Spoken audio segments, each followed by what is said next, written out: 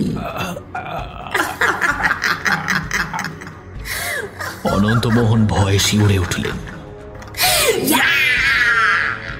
তার মুন্ডুটা একটা হ্যাঁচকা টানে ঘুরিয়ে দিল। ঘাড় মোটকে কাটা কলা গাছের মতো শক্ত মেঝেতে আছড়ে পড়ল অনন্তমোহনের প্রাণহীন দেহটা।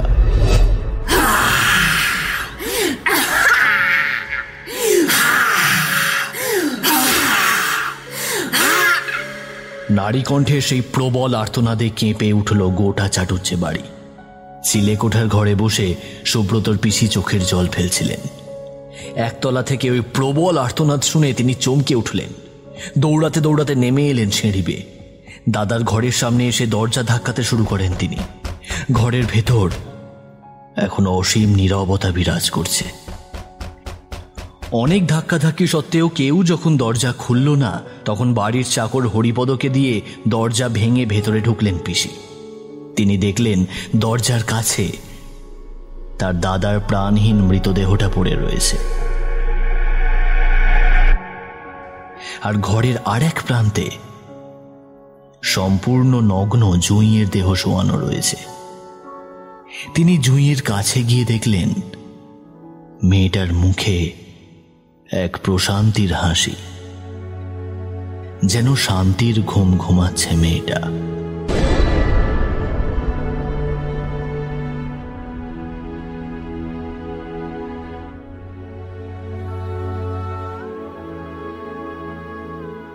কেমন লাগলো আমাদের আজকের গল্প নিচে কমেন্ট করে জানাতে কিন্তু একদম ভুলবেন না। ভালো লাগলে লাইক, শেয়ার এবং কমেন্ট করতে ভুলবেন না। খুব শীঘ্রই আমরা আরও একটি রোমাঞ্চকর গল্প নিয়ে আপনাদের সামনে ফিরে আসছি। ততক্ষণ ভালো থাকুন, সুস্থ থাকুন আর শুনতে থাকুন গল্পগুজব, যেখানে গল্প হবে অল্প নয়। ধন্যবাদ।